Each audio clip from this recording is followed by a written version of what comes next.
سوال دیگری این است که یک خواهر موحده همه گوید که یعنی السلام علیکم و رحمت الله و برکاته. استاد عزیز، من یک خواهر موحده یک نصیحت یا مصلحت به ما زن و مرد ها میدادین.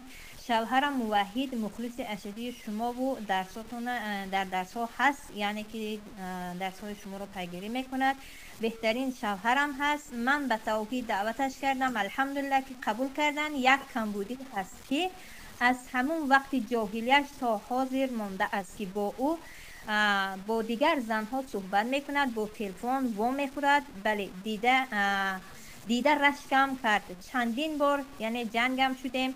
به اذن الله با شناخت توحید من چندین بار گفتم یک زن موحده بگیر، خواهی خودم یافته میتیم، نه کاری تو نباشد. نمیدونم چی خیل از همین راهش گردانمش، چون که از آینده فرزندان میترسم که ضررش نرسد. بارک الله فیکم. و یک و بارک الله فیکم. البته یک مصیبت است و این هم یک وسوسه شیطان و شهوت شیطانی است که موحد رو از یک جانب شیطان میخواهد که به کمبودی بکشد. شیطان همیشه وظیفهش همین است، کسی رو از جانب این، کسی رو از جانب غضب، کسی رو از دیگر جانب تنبلی، کسی رو از جانب بی‌اهمیتی میکشد.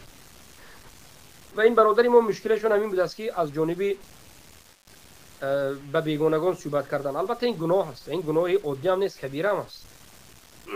گناه کبیره است که به زنهای بیگانه به ملال صحبت بکنید، رسم و روش ببینید، قطعی صحبت بکنید. البته این گناه کبیره است و این به خودش گناه است و به خودش ضررها دارد و مصیبت ها دارد. برادر عزیزم، الله را شکر بکن که توحید را به تو نصیب کرد. میلیون ها انسان در هلاکت هستند و در کفر شرک و غوطه زدند. تو را الله انتخاب کرد، بس یک چیزی کوچک رو هم به خاطر الله ترک کن.